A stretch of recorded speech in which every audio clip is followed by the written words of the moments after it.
Hello students, IT online education में आपका स्वागत है। मैं आपका टीचर सैनसिन। आज का टॉपिक है भारत की संसद। तो भारत की संसद को हम स्थापना हमारी इसकी 26 जनवरी 1950 को हुई थी। ठीक है, किसकी? भारत की संसद की। और भारत की संसद का जो स्ट्रक्चर है वो ऐसा नहीं था, वो इस तरह से था पीछे।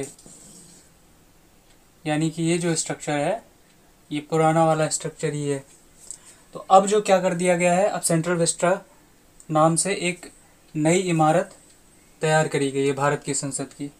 ठीक है, तो चलिए शुरुआत करते हैं। भारत की संसद इन तीन लोगों से मिलकर बनी है। और वो क्या है? पहला है राष्ट्रपति, दूसरा है राज्यसभा, तीसरी है लोकसभा। इन तीनों से मिलकर भारतीय संसद बनी हुई है। ठीक है, तो ये तो हो गई भारतीय संसद की बात। लेकिन अब जो बात कर रहे थे कि भारतीय संसद की इमारत कब बनी थी, वो पहली वाली इमारत तो बहुत पहले बनी थी। ठीक है, उसका निर्माण काल अंग्रेज़ों के समय में ही शुरू हो गया था। ठीक है, लेकिन अंग्रेज़ों के समय में ही शुरू हो गया था और अंग्रेज़ों के समय में ही बन के वो तैयार हो गई थी। उसमें भारतीय राष्ट्रीय कांग्रेस ने अपनी जो है कार्रवाई 1947 के बाद शुरू कर दी थी। तो जो भारत की पार्लियामेंट्री सिस्टम का हिस्सा बनी थी, इसके बाद शुरू कर दी थी। तो भारतीय संसद की जो नई इमारत है, इसका निर्माण शुरू हुआ है सितंबर 2019 से। ठीक है, अभी ये बनकर तैयार नहीं हुई है, लेकिन अप्रॉक्सीमेटली इसको बनने के लिए बताया गया है कि ये 2024 से 2026 तक बनकर तैयार हो जाएगी। ठीक है, और इसका नाम क्या है? Central Vista. ठीक है, ये स्ट्रक्चर है। अगर आप गूगल मैप वगैरह पे या गूगल पे देखेंगे या विकिपीडिया पे देखेंगे तो ये स्ट्रक्चर नहीं आएगा भारतीय संसद का। भारतीय संसद का स्ट्रक्चर कुछ इस तरह से गोल गोल आएगा। ठीक है, जो कि पुराना है। अभी क्या है, अभी इस तरह से 3 पार्ट में बनी है। एक पार्ट इसका दिख नहीं रहा है इसमें, लेकिन मूलतः हम इसी स्ट्रक्चर को ज़्यादा महत्व देंगे आने वाले समय में, क्योंकि यहाँ पे भारतीय संसद की कार्रवाई करी जाएगी।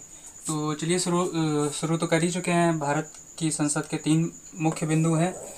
पहला है राष्ट्रपति, दूसरा है राज्यसभा, तीसरी है लोकसभा।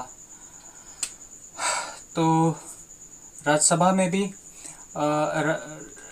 राष्ट्रपति, राज्यसभा और लोकसभा, ये तीनों मिलकर हमारे क्या बनाते हैं? भारतीय संसद बनाते हैं।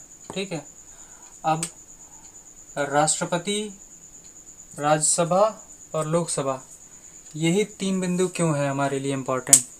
ठीक है, तो इसके लिए हम बताते हैं कि राष्ट्रपति हमारा जो होता है वो भारत का प्रथम नागरिक माना गया है, जो हमारा संविधान बनाया गया था, इसलिए वो बहुत महत्वपूर्ण है। और उसकी जो शक्तियां हैं, ठीक है, उसकी जो व्यवस्था बनाई गई है भारतीय संसद में, वो बहुत ही महत्वपूर्ण पद बनाया गया है। ठीक है, लोकतांत्रिक व्यवस्था में राष्ट्रपति का पद बहुत ही महत्वपूर्ण बनाया गया है। ठीक है, चलिए आगे बात करते हैं कि इसके बाद हम क्या है, इसके बारे में और क्या क्या डिटेल में चर्चा करते हैं। ठीक है, चर्चा करते हैं। चलिए शुरुआत करते हैं इसकी। तो स्टूडेंट शुरू करते हैं। भारतीय संसद हमारी जो है इंडियन पार्लियामेंट, वो किस प्रकार की है? वो द्विसदनात्मक है। ठीक है, डुअल पार्लियामेंट्री सिस्टम है हमारे भारत का।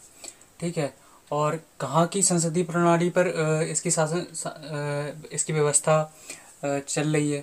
तो वो है ब्रिटेन की। ब्रिटेन की संसदीय शासन प्रणाली जो है, उसी पर हमारी संसदीय व्यवस्था जो है आधारित है।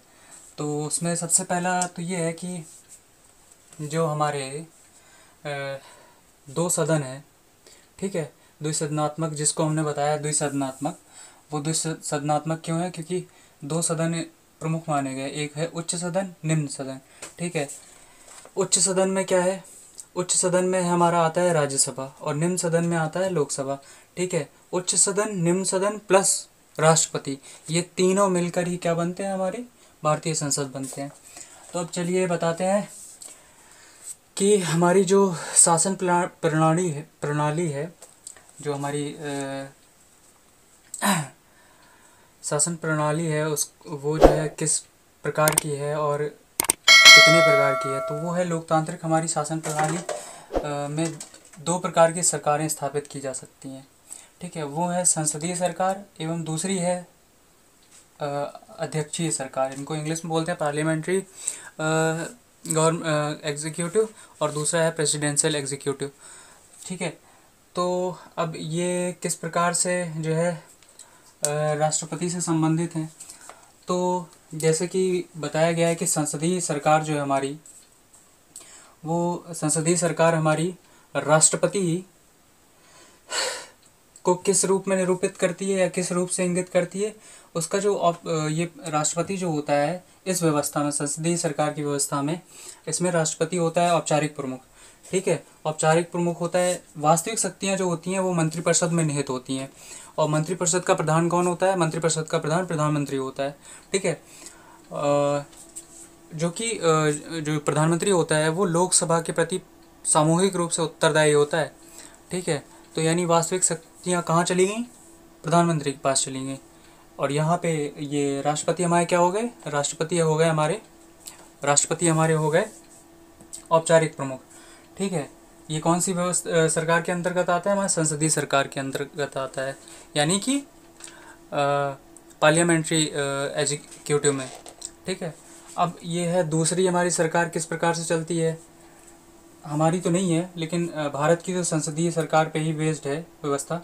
ठीक है, लेकिन इसकी भी दूसरी भी सरकार की भी लोकतांत्रिक सरकारों की बात कर लेते हैं। तो उसमें दूसरी जो लोकतांत्रिक सरकारें है, लोकतांत्रिक सरकार है, वो किस प्रकार से काम करती है। तो वो अध्यक्षात्मक सरकार के रूप में काम करती है। यानी यार मुँह सूख रहा है, पानी, चलिए पानी पी लेते हैं। दूसरी है अध्यक्षात्मक सरकार, प्रेसिडेंशियल एग्जीक्यूटिव। ठीक है, इसमें क्या होता है, इसमें होता है कि जो हमारा राष्ट्रपति होता है वो अपने कार्यकाल और कुछ सीमा तक अपनी नीतियों और कार्यों के बारे में विधानमंडल से स्वतंत्र होता है। यानी कि इसके पास कुछ वीटो पावर्स होती हैं। ठीक है, जिनका वो समय आने पे या इमरजेंसी के समय अपना इस्तेमाल करता है। इमरजेंसी के समय और उसके अलावा भी उसके पास कुछ गवर्नमेंट चलाने के लिए पावर्स होती हैं। ठीक है, ये किस सरकार में होती है, अध्यक्षात्मक सरकार में। ठीक है, तो अब ये हमारे दो पॉइंट हो गए। ठीक है, इसके साथ साथ ही जो है जब हम बात करते हैं कि हमारी जो है, चलिए तो अब आगे बात करते हैं इसकी। राष्ट्रपति के अलावा भी, राष्ट्रपति तो बड़ा चैप्टर है तो अगले वीडियो में आप देखिएगा। ठीक है, हाँ, एक और बात इसमें रह गई थी कि जो यहाँ की हम लोगों की शासन प्रणाली है वो ब्रिटेन की संसदीय प्रणाली से आधारित है। तो अब इसमें होता क्या है कि इसमें जो भारत का राष्ट्रपति होता है वो केवल संवैधानिक रूप से औपचारिक प्रमुख होता है। ठीक है, वास्तविक रूप में तो क्या होती है, सारी शक्तियाँ मंत्रिपरिषद के पास होती हैं। ठीक है, मंत्रिपरिषद के द्वारा जो है चलाई जाती हैं। तो उसी तरह से जो ब्रिटेन में होता है कि ब्रिटेन का जो सम्राट है वो जो है भारत के राष्ट्रपति के बराबर शक्तियाँ रखता है। उसी प्रकार भारत के राष्ट्रपति की वही है, मतलब हैसियत कह सकते हैं, है जैसे कि ब्रिटेन में उस वहाँ के सम्राट की। ठीक है, लेकिन एक वहाँ पे डिफरेंस आता है, वो है कि ब्रिटेन में जो सम्राट का पद है वो वंशानुगत हो जाता है, लेकिन यहाँ पे जब हम लोग बात करते हैं तो यहाँ पर हमारा चुनाव के द्वारा ही राष्ट्रपति का पद भरा जाता है। तो चलिए आगे बात करते हैं।